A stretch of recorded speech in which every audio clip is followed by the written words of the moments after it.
In an established organization, innovation does not happen when you do something new. It happens when you stop doing something old.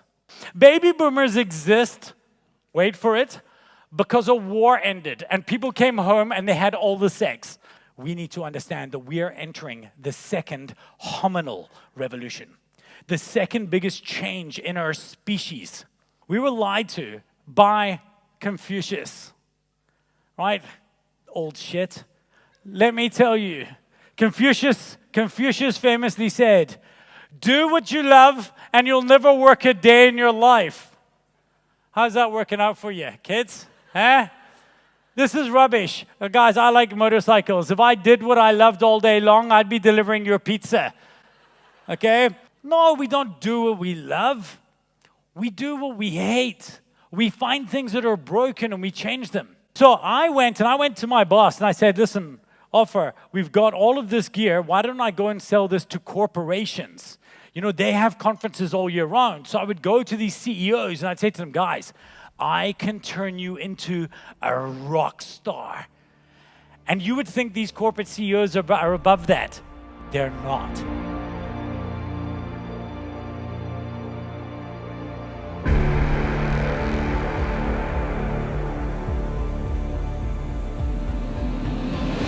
Hello, everybody.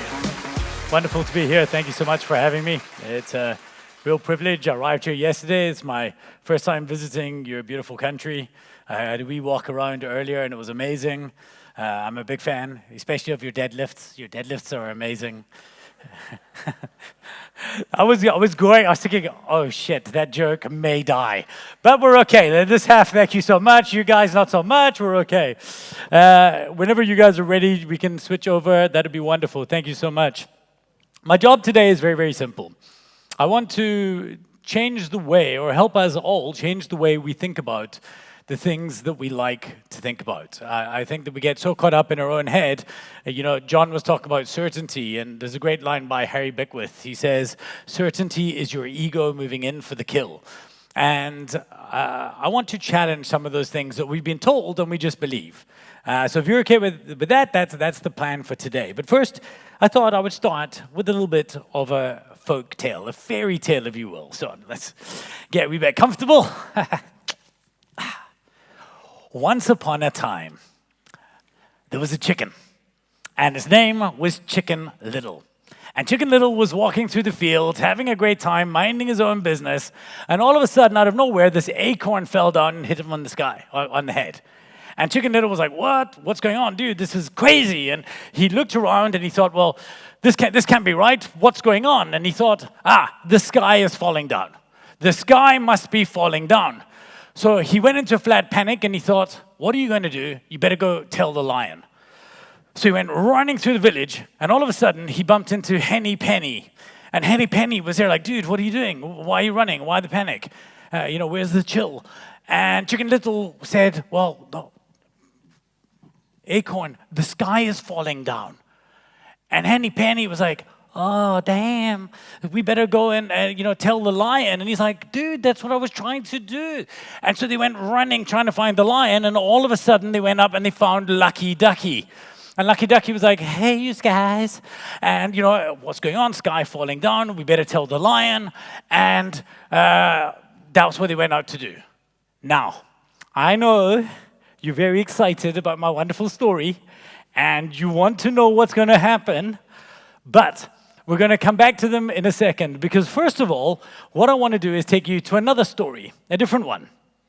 And the reason that this exists is for no other reason, well done lads, for no other reason than the greatest, and I'm telling you, the greatest PowerPoint transition in the history of PowerPoint transitions. Are you ready for it? All right. I want to tell you a story about a man by the name of Klaus Schwab.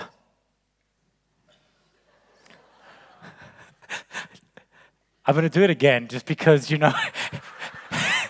it gets me every time.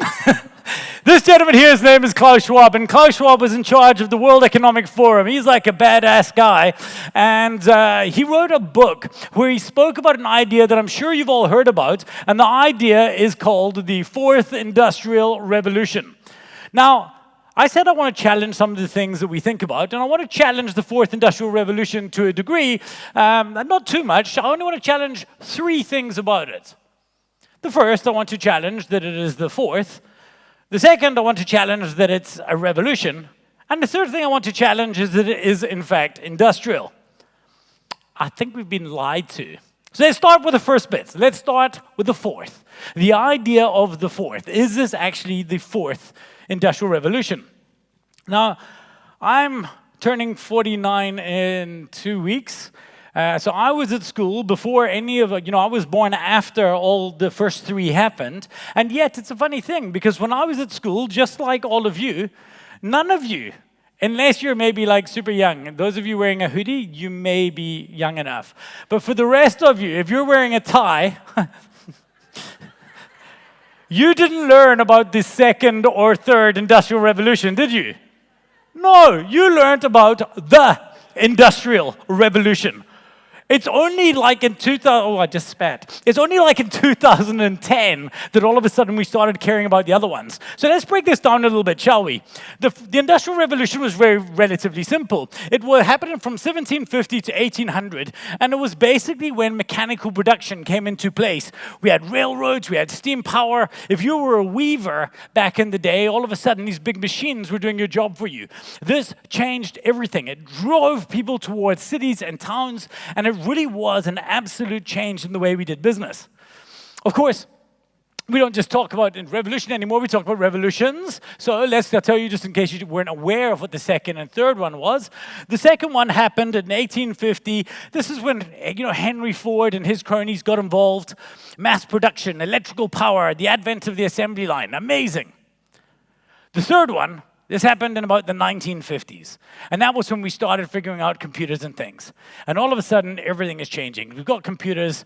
This must be crazy different. But this all just kind of happened slowly but surely as we went on. I mean, computers were invented in the 1950s, but our lives didn't fundamentally change just then. And this is what leads us to where we are today, which is the fourth industrial revolution. This is AI and all of these crazy things. And, the next one would be the quantum ideas that John was talking about. People often call this IR 4.0. If you call it IR 4.0 around me, I hate you. Okay, this 0.0 bullshit has got to die. No one's like, oh, it's 3.0, 0.2, 1. Enough. We're doing that. By the way, I did just say shit twice. Look around you. Did anybody die? No, you're all okay. Okay, that's as bad as it gets. You might be offended at some points. That's okay. It's on you. Or any offense is taken by you. None is given by me. Okay, so there we are. We're up to speed with the idea of these are...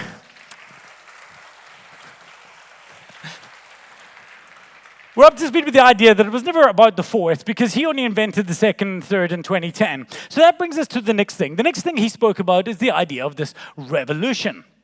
So I was looking at the changes that are happening in the world today, and actually, they don't feel revolutionary. So I went to the dictionary. I thought, well, what is a revolution? And I found a few definitions. The first is an overthrow or repudiation and the thorough replacement of an established government or political system by the people governed. That's not what we're talking about here. The second, in sociology, is a radical and pervasive change in society, in the social structure, especially one made suddenly and often accompanied by violence. It's not that one here. Then the third one. The third one is a sudden, complete, or marked change in something. And that, my friends, is what we are seeing right now, or what we are expecting when we talk about the fourth industrial revolution. A sudden, complete, marked change in something. Well, my friends, it isn't sudden, and it's certainly not complete. Everything, nobody's working on a schedule. Everything is happening. The AI guys are doing this, the biotech people are doing that, somebody else is doing this. Everything is changing because of something that happened the day before. Other people can evolve and build. I'm not sure if you're aware of the term infrastructure inversion. Infrastructure inversion is where, because one new technology comes into play, what was the ceiling before now becomes the floor that the rest of us can climb on. So it's not a revolution. It's not a sudden ending change. That's not what's happening here. But we get caught up in the old way of doing things because our legacy thinking holds us back. This is the premise of the first book that I wrote nearly 10 years ago, the day before my 40th birthday. It's called Legicide. And it's, why legacy thinking is the silent killer of innovation. And I have a very core hypothesis that I argue with the book. And it is basically this. In an established organization, innovation does not happen when you do something new. It happens when you stop doing something old. We need to stop doing old things. We need to let go of old ideas in order to create the freedom and space for us to go forward. But this is nothing new. This idea of reinventing history, we see it, putting time marks in history, we see it over and over again. Just my favorite example of this is generation theory. We've all heard about generation theory, right? Millennials can't do this, and Gen Y do this, and Gen X behave like this. Let's look into the history, shall we, of where these generation theories come from. I want you to go back to the first one here. We have this group here. These are the baby boomers, 1946 to 1960. Are there any baby boomers in the room right now? Shame, they all died. Okay, so I'm going to explain to you what happened to cause this, because this was a sudden change in things, right? Baby boomers exist, wait for it, because a war ended, and people came home and they had all the sex. That's literally what happened. 1945, the war ends, everyone is home. Honey, you back? Yes. Shag? Yes. Brrr, boom.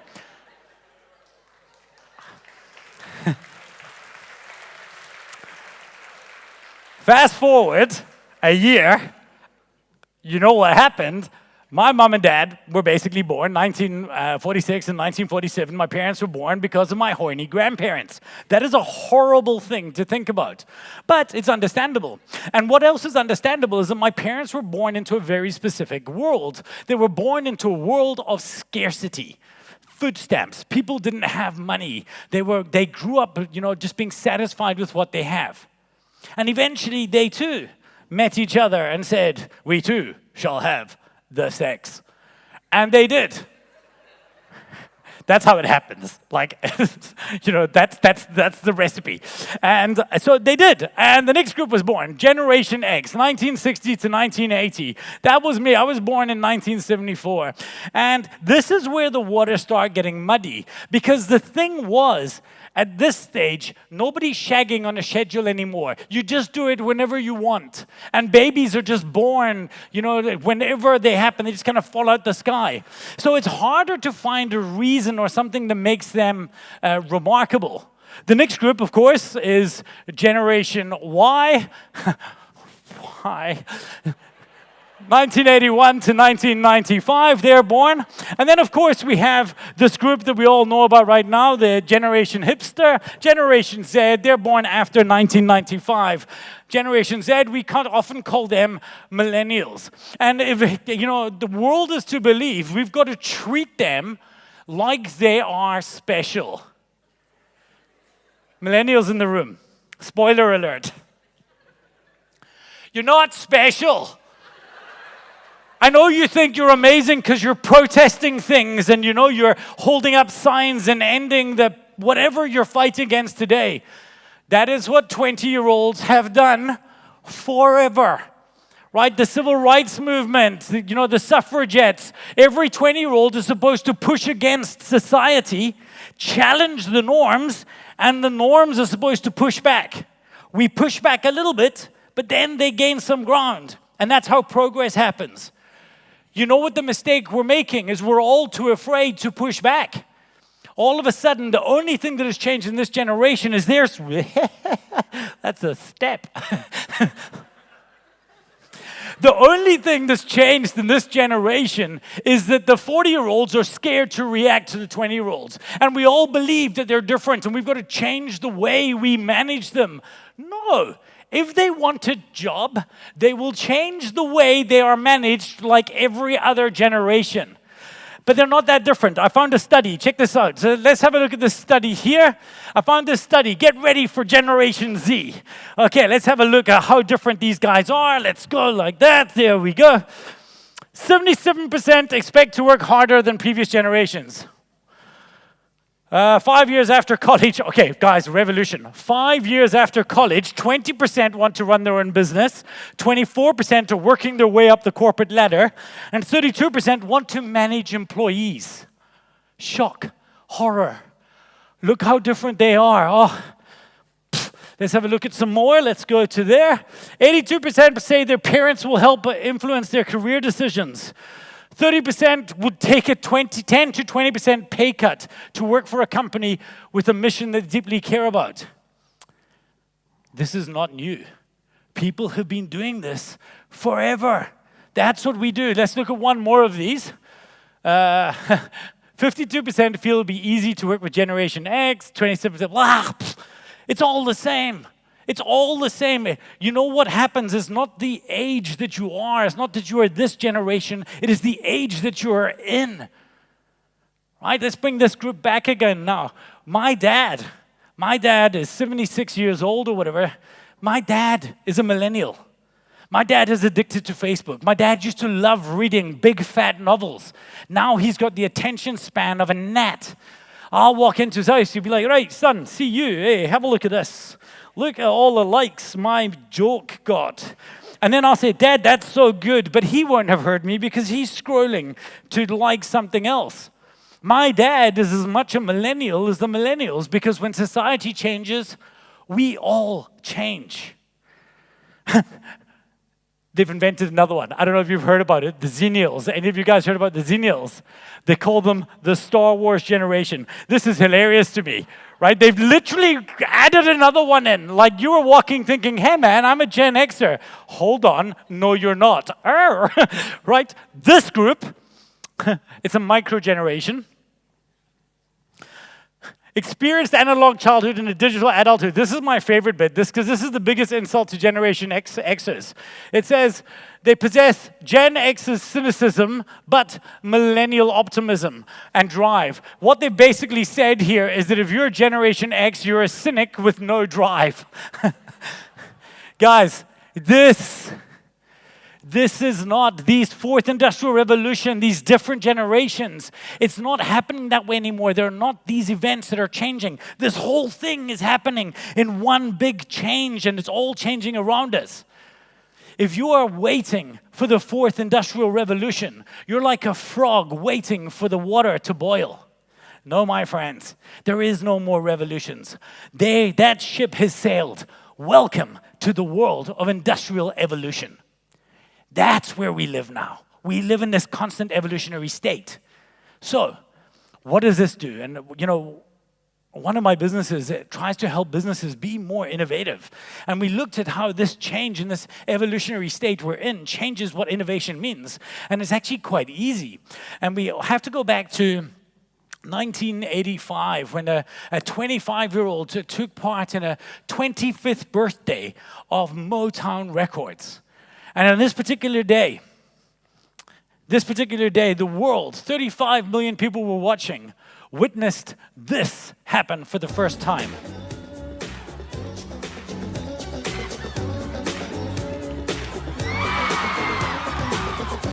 Now, I appreciate, oh wait. I need to work on that joke better. I appreciate very much the applause and the claps that you've given me so far, but it must have been nothing compared to what Michael Jackson felt. Did you hear that audience cheer when Michael Jackson showed the world the moonwalk for the first time? But here's the funny thing. It wasn't for the first time.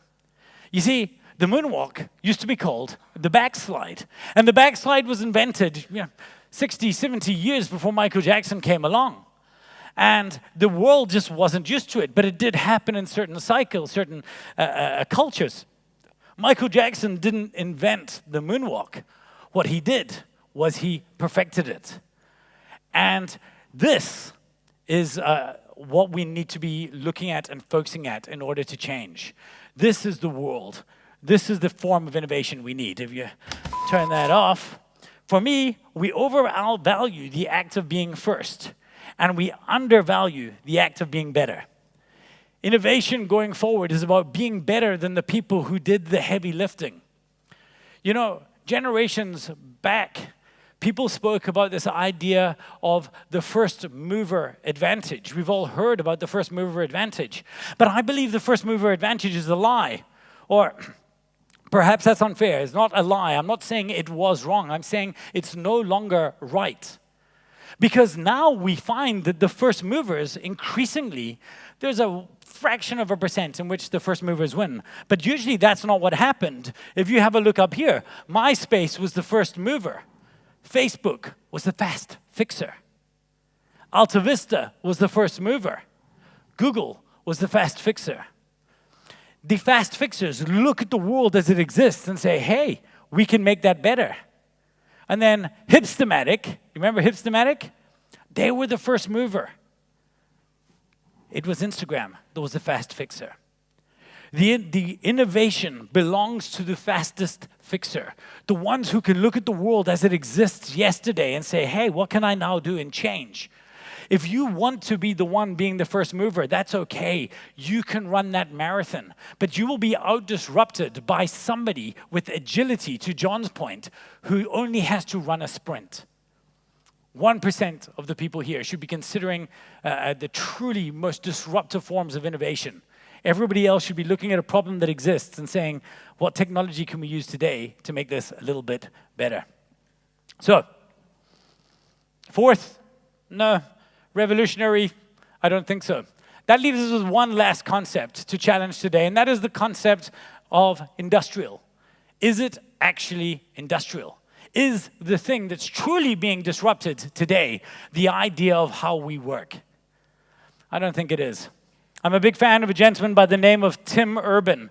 If you haven't, you should check out his blog. It's called Wait, But Why? I think Tim Urban is one of the smartest people in the world today.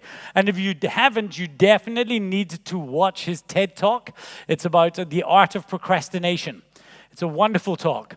But Tim Urban, he tried to map out what the impact of AI is, and I want to take you through it. So he had a look at intelligence and the growth of intelligence and how it worked. And he said if you took human intellect, it was a relatively steady growth. And then what we have is we have machine intelligence. And I prefer talking about machine intelligence because when we use the word artificial, we think of it as something that's fake. But maybe it's better just to think of it as something that's different, organic, and machine. If you look at machine intelligence in the 1950s, for those of you who weren't paying attention, that's the third of the industrial revolutions, apparently. Okay, so as it grew up here, what happened is as it crosses over, in about 2050, we reach what a lot of futurists refer to as the singularity. And the singularity is when machines and humans are as smart as each other.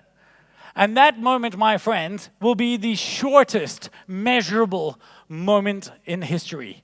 Because the machine will be as intelligent as us for a while, and then it will not stop. Because I know we don't like to think about it, but human intelligence is only the high point of intelligence as we know it now. What happens when this exists is all of a sudden we live in a world that is completely fundamentally different. We evolve as humans. Our role with machines changes. Tim Urban went on to talk about this idea of the intelligence staircase. He said that what happened is if you look at intelligence and the levels of intelligence as they exist on their organic range now, you would have an ant here, a chicken here, monkeys here, and then you'd have humans there. But these are, bless you, you're welcome. This is terrible on the video, sorry. These, if you start mapping out the artificial super intelligences, we need a whole different scale. Because these ASIs, they exist up there, and we cannot comprehend what the world looks like there. But even this, I do not think is the most interesting things, because we keep on talking about when they get smarter, but we're missing the real trick. The real change is that it's not so much that they are like a staircase, more that the AIs, the machine intelligence, is like a hive mind. Your toaster Your car can tell your toaster when you're near home and make the toast for you, right? Your fridge and your toaster can be connected to your chess machine. I don't know. Everything is connected. That is the unfair advantage that machine intelligence has over humans, because for us, it's very inefficient to communicate. Right? For me to get an idea into your brain, I have to stand on a stage and I've got to use my words, and I've got to hope that your guessing machine solves my half Scottish, half South African accent and my stupid sense of humor, figures out what it is I'm trying to say, and settles it into your brain. But these machines don't have that limitation. A machine in one part of the world can think something, and instantly every other machine in the world can know what it's thinking. This idea that we need to be obsessing more over is the idea of connected versus disconnected intelligence. Now, I was at a school called Bryanston High School, and a guy a few years older than me was there too. It's this guy here. His name is Elon Musk. You may have heard of him. A little bit batshit crazy between you and me.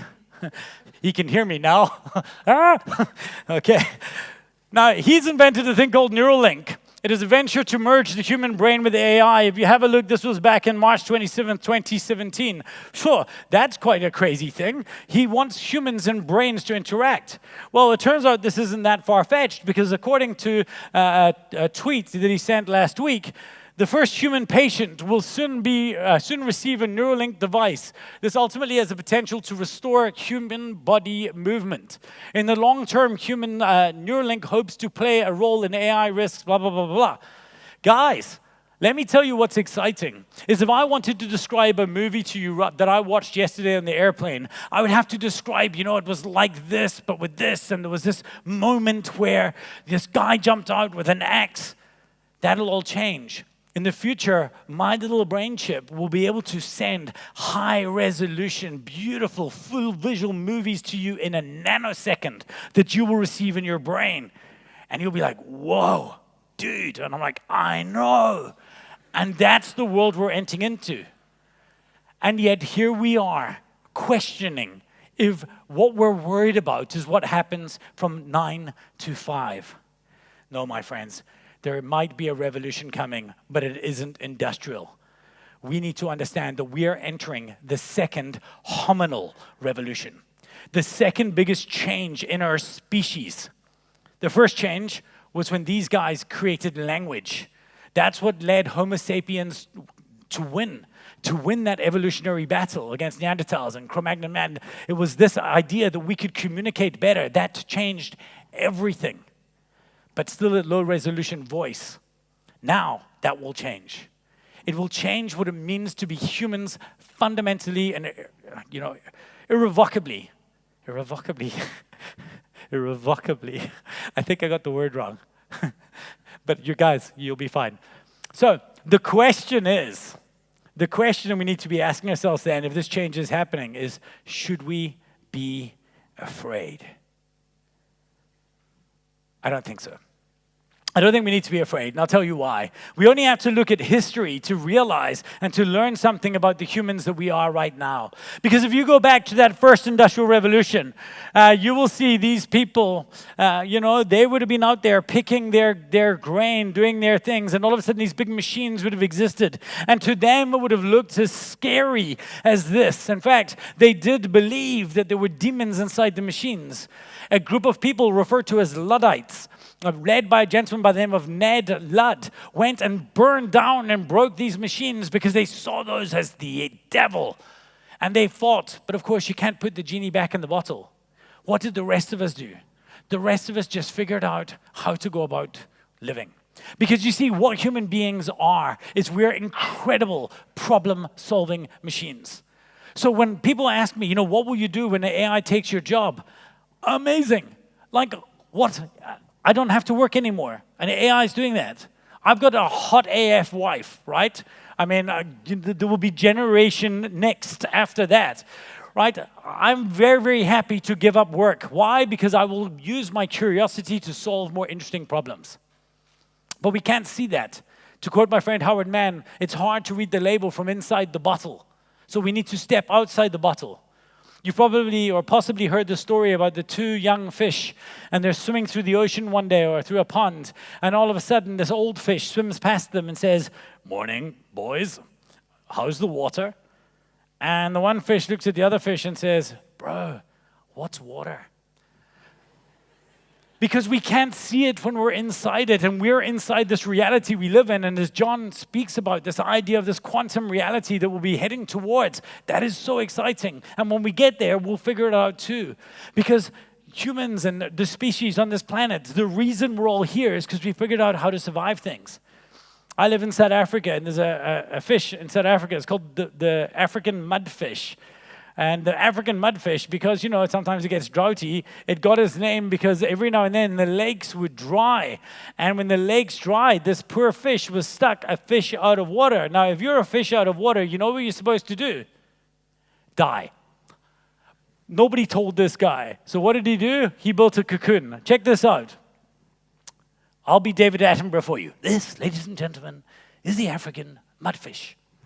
As you can see, as the locals dug the fish up, a small cocoon existed for all to see.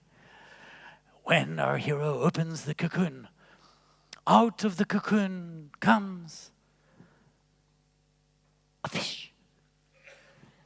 And this fish quickly breathes life-giving air, and it goes like this, and it waves, and it is alive again, and it's a miracle. And this dude points for something in the ground, and I'm telling you, I think it must have been a frying pan. So I don't want to show you what happens afterwards, but spoiler alert, it didn't go well for the fish. Imagine surviving being out of water, like, bro, how cool am I?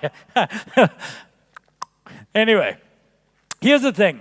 One of the greatest philosophers of our generation, Gloria Gaynor, said it best when she said, "I will survive."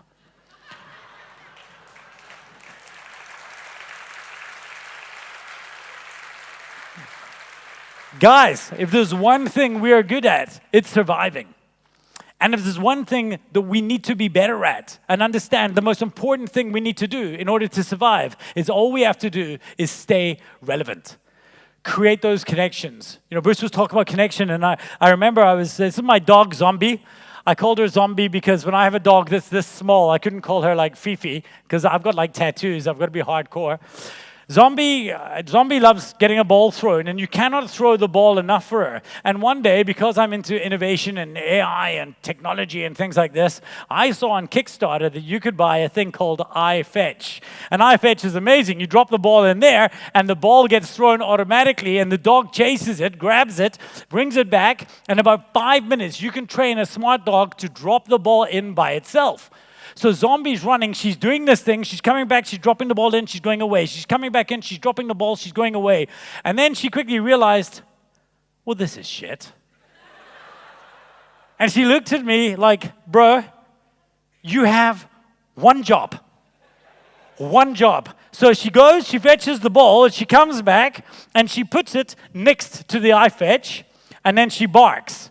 And then we sit there like we're impressive humans, looking and say, no, Zombie, no, Zombie, put it in. Zombie, you're embarrassing me in front of the Romanians.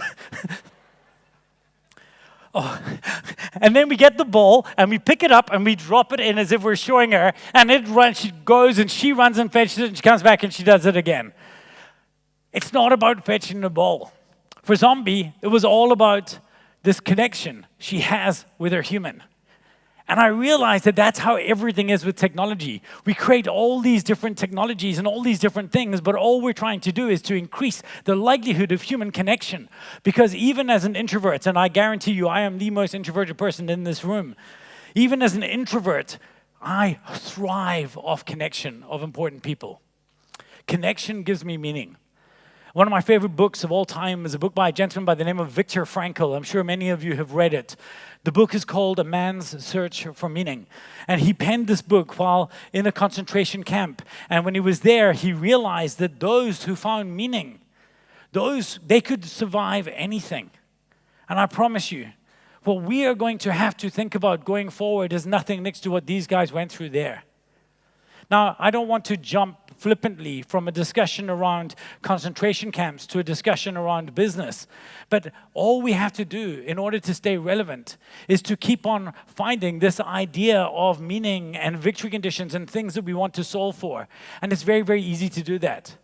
But I can tell you what I, as a business owner who's had my business for 26 years, don't have to worry about. This is my company here. My office is oh, you can't see it, it's a tree house, it's right there. We have a tattoo parlor in the office so we can tattoo our clients. They're all bankers. It's amazing. I've tattooed more bankers than anybody else in the world, I'm convinced. But I realized, although we obsess over innovative ideas, our opportunities and threats aren't that innovative. What worries me is salaries and sales and yes, marketing, of course, innovation. But the real threat are not the things that are way out in the future that we cannot see. The real threat is much closer to us. It's these things that exist right in front of our eyes. I promise you, more people, if there are startups in this room, as I know there are, most of you are worried about not inventing, fast enough or a big enough idea or a disruptive enough idea. But that's not what kills startups. What kills startups is not getting product market fit fast enough, right? It is not getting to a point where people are willing to pay you fast enough. The ecosystem seems revolutionary, but the problems aren't, and neither are the opportunities. And this is why I like thinking about John's concepts. And John talks a lot about tomorrow teams. And it's funny because as I see this room in front of me, I realize that an example of tomorrow teams exists. Because you see, my friends, in this room we have kind of two ecosystems. We have people who are part of big, large-scaled businesses. And we have people who are part of small, agile, disruptive innovators. Here's the cool bit. The companies that are scaled struggle to innovate, and the companies that innovate struggle to scale. We are not at odds with each other. My friends, this is like a yin-yang. If you are part of a big corporate, if you're one of the suits, I promise you, stop trying to innovate. Your own red light, your restrictions inside the business because of corporate governance. If you're in the public sector, governance will stop you. But over the other side of the room, there's somebody in a hoodie who's not held back by those same restrictions.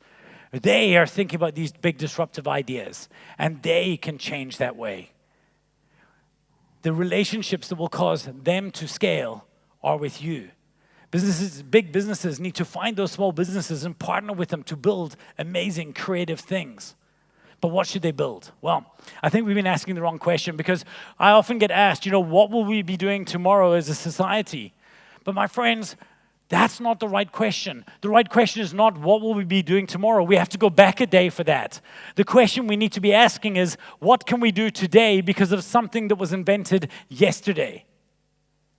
For 99% of us, the real opportunity for greatness comes not from creating the future, but from fixing the recent past. That is how we will continue to disrupt. That's how we'll do things. My friends, the key is not to go where nobody else has been. The key is to see the potential that nobody else has seen. Did that do that animated thing behind me in the right way? Whew. In my head, that was great. So, where do we find that from? Well, one last idea I'd like to leave you with. And it's a little bit of my origin story. I got about 3 minutes left. One last idea I'd like to leave you with, and a concept, because I think this is where all disruptive innovation comes from. And it's very simple. But we have to understand, in order to get there, that we were lied to. We were lied to by Confucius. Right? Old shit. Let me tell you, Confucius famously said, "Do what you love, and you'll never work a day in your life." How's that working out for you, kids? Huh? This is rubbish. Guys, I like motorcycles. If I did what I loved all day long, I'd be delivering your pizza. Okay? Hopefully less like this guy and more like this guy, but there you have it. No, we don't do what we love. We do what we hate. We find things that are broken and we change them. Let me explain to you for a second. So I didn't always start as the corporate person you see before you today. When I started my career, I was like these gentlemen over there working in staging.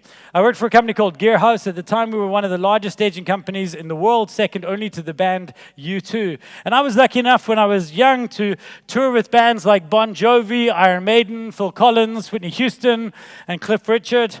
When I was 21, I programmed the moving lights for an Iron Maiden world tour. Any of you guys do that before? No. My mom came to this concert with my dad, Cliff Richard concert. And she came up to me, I'm backstage and said, Richard, could you introduce me to Cliff? I said, Mom, we don't really do that. It's quite unprofessional. And then my mom said words I never want to hear again. And she said, oh, go on. He's on my list. Now, I don't know if you know what list my mom was talking about there. But I turned around and I said, Mom, now I'm definitely not introducing you. And I said, besides, Dad is right there next to you. And my dad was like, son, if he's on the list, he's on the list. So I don't know what sins. You see that first clap that happened back there? That is a man with a list. So I don't know what sins but my dad is atoning for, but I'll tell you this. I worked in staging in South Africa, and in staging in South Africa, in winter there was no concerts because South Africans don't like going to concerts when it's cold. I come from Scotland. If we did not go to concerts when the weather was cold, there would be no concerts ever. Scotland has a summer. It is a Thursday at 3, right? So I went to my boss and I said, listen, Offer, we've got all of this gear. Why don't I go and sell this to corporations? They have conferences all year round. So I would go to these CEOs and I'd say to them, guys, I can turn you into a rock star. And you would think these corporate CEOs are above that. They're not. They're like, bring it. And so I would go, and you've all been at one of those events, where the lights fade down, and all of a sudden the music starts going, the lights are going crazy, the video starts playing, and the CEO comes running out and is like, yes! And he's got fireworks shooting out his nipples, and everyone is going crazy, and they're cheering, and spontaneously orgasming from the sheer awesomeness of it. People are like throwing children at him, and he's like, thank you, Timmy, sure, Timmy. Oh, and you guys are going, ah! And it's amazing. He says, thank you, right. By leveraging economies of scale through best practice, he spends the next half an hour boring them to death with slides like this. Your eyes start to bleed, and you're thinking, where's the other guy? And by the way, you can't make this up. This is a real slide. This slide's from like the United Nations. It solves the problems in Afghanistan, right? But we can't do it because we had to solve the PowerPoint.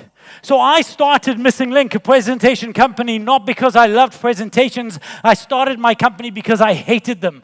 And that is the job for every single person here. Find something that pisses you off, fix it, or find a gap and fill it. And that, my friends, brings us back to the story. So, where were we? They were all running along, and they had to go and find the lion. And all of a sudden, they ran into another animal. The animal's name was Foxy Loxy. And Foxy Loxy, they said, Foxy Loxy, there's an acorn that's fallen from the ground. It's fallen, and the sky is falling down with it. And Foxy Loxy says, quick, we better go to the lion. And they said, we're trying to find him. He says, I know exactly where he is. Follow me, he's in my cave. And they did.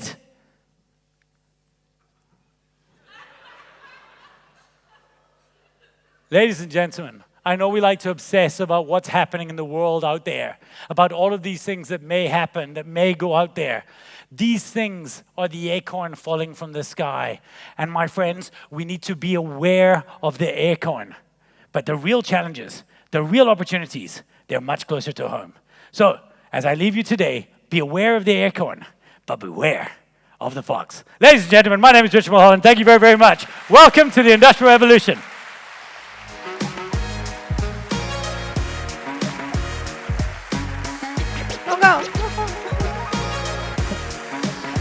Don't go.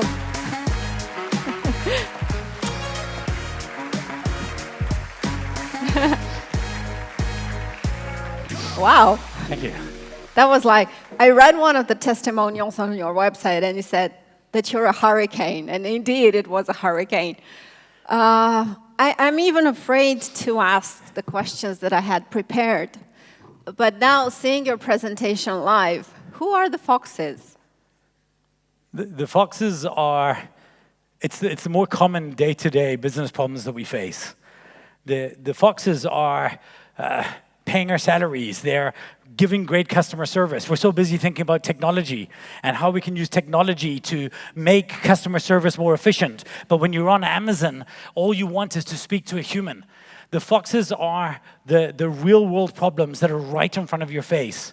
And those are the ones that will challenge us a lot more than a disruptive innovation. You talked about social change, not sudden, but we've been experiencing these kind of changes for a couple of years now. It feels forever. Now back with the elections, for example, in the US next year, it's like a loop that it's not Trump, it's still you. So we feel like we're kind of caught in a loop. And I think that one of the main concerns that globally, from what I've read so far, is that we're lacking leadership. And you brought Elon Musk, and it's undeniable, his undeniable success. I think it's no question for anybody. In terms of ethical, in terms of is he the leader that we're kind of hoping to look up to? That for me, that jury is still out. What kind of, who is authentic globally now that's worth looking at? There are so many amazing. We no longer have the Mandelas, you know? It's like you're coming from a country which gave one of the greatest figures of history in terms of humanity, in terms of empathy, in terms of a lot of qualities. And I think we're in a stage where we really kind of feel lost. So I think more so than trying to pinpoint one leader, we get caught up looking at the 1%. We get caught up looking at the smallest fraction of human beings, and we think that they're the high watermark. But the leaders are everywhere. For me, the difference between a leader and a manager is the ability to communicate. And leaders are not necessarily in charge. They're just the people we follow when we need to follow somebody. To me, the idea of leadership is simply somebody who steps up during a state of flux. And I don't think you have to look hard to see amazing leaders changing things. And we know what they're like when we find them. But I think looking at politicians and some of the biggest business leaders is not the right place to look. I think we should be looking closer to home. And more importantly, I think that the challenge that we should all be, in my personal mission to drive into human beings, is that we should all be stepping up as leaders as much as we possibly can, and we should be leading the way. And the way to do that is to find your voice, have an opinion, and share it with the world. Questions are pouring in, and there's one recurrent topic. How do we prepare our children for this evolution? Even we don't have time to prepare ourselves for it. First of all, you can't. You cannot prepare your children from a change that we can't yet predict. You know, one of the other keynotes I do goes to war with the concept of strategy as a tool. Strategy existed in the 1980s as a technology that we employed in businesses because we knew that 1990 was going to look like 1980. But today, in 2023, we can't make a good prediction of what 2025 will even look like. What we need to do is to go back to the very, very basics of giving our children good values and instilling in them curiosity. The three things that the world needs is we need to be agile, we need to be autonomous, and we need to have something that we want to solve, something meaningful to solve.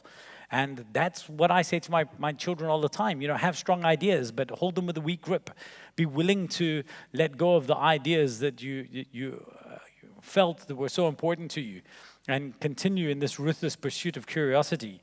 The only thing we can give our kids is curiosity and adaptability. Anything else is playing a guess that we have no real comprehension of.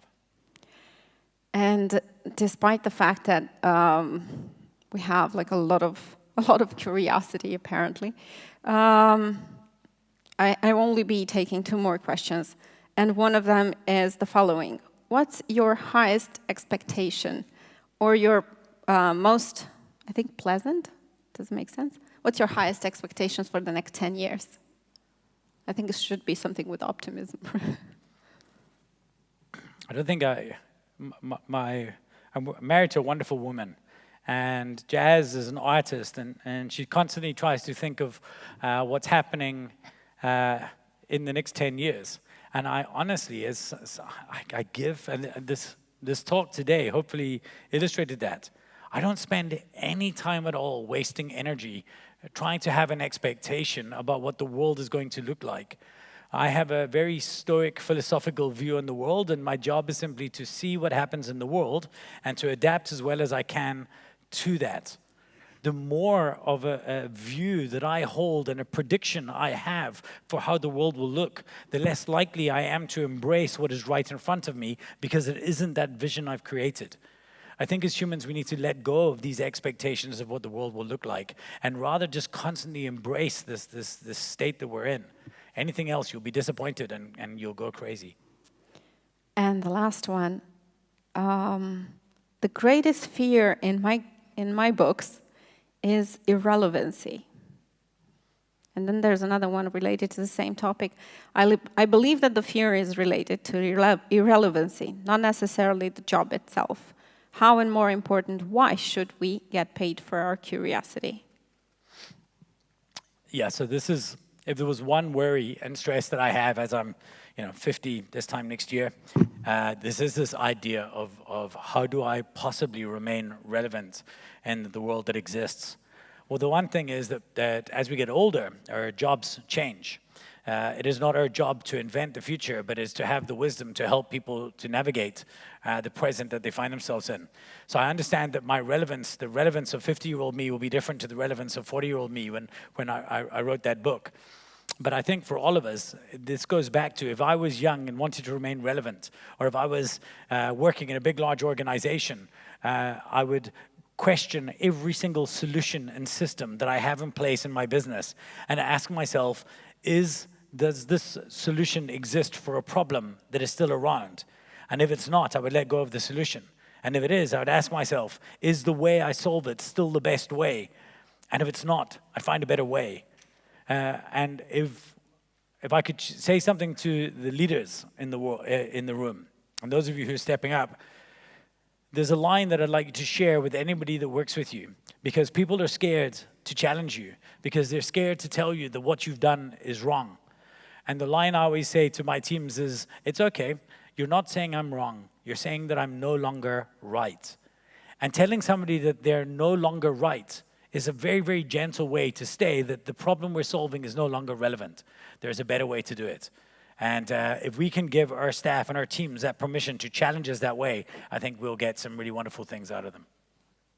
I really like the note that we're ending this conversation in, because we definitely, I feel challenged after seeing your presentation a couple of days ago and now after talking to you even more. Thank you very much, Rich. It was a pleasure. I think I'm in the same, I have the same feeling as everybody. You've been really generous with all the content and the insight. And looking forward to the article that is coming afterwards, because we still have a lot of questions. Me too. Thank you very much, everybody.